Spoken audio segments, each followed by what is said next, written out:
যুক্তরাজ্যে ইমিগ্রেশন আইনে বেশ কিছু কড়াকড়ি আরোপের জন্য প্রস্তাব করেছেন এখানকার হোম সেক্রেটারি শাবানা মাহমুদ।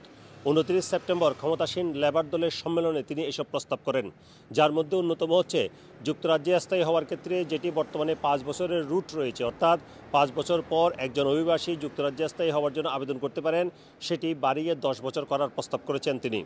এর পাশাপাশি এই আবেদনের ক্ষেত্রে ইংরেজি ভাষা জ্ঞান থাকতে হবে হাই স্ট্যান্ডার্ডের, এবং অভিবাসী আবেদনকারীকে যুক্তরাজ্যে কাজ করতে হবে, কোনো ধরনের বেনিফিট নেওয়া চলবে না।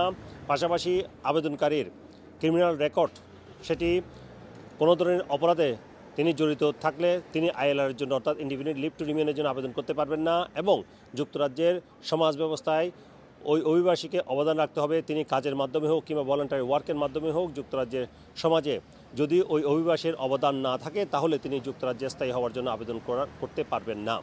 এইসব শর্ত পূরণ করার পর একজন আবেদনকারী 5 বছর পর 10 বছরের মধ্যে যে কোনো সময়ে যুক্তরাজ্যে স্থায়ী হওয়ার জন্য আবেদন করতে পারবেন।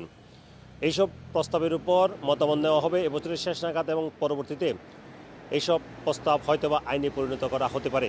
মূলত যুক্তরাজ্যে বৈধ এবং অবৈধ অভিবাসীর সংখ্যা কমানোর জন্য বর্তমান লেবার সরকার যেসব কঠোর পদক্ষেপ নিচ্ছে তার মধ্যে অন্যতম হচ্ছে এসব পদক্ষেপ। যদি এগুলো আইনে পরিণত হয় তাহলে যুক্তরাজ্যে বৈধ অভিবাসীর সংখ্যাও কমে যাবে বলে লেবার সরকার আশা করছে। এর অন্যতম কারণ হচ্ছে বর্তমানে ডানপন্থী দল রিফর্ম ইউকে তাদের জনপ্রিয়তা ধীরে ধীরে বাড়ছে মূলত এই অভিবাসী ইস্যুতেই।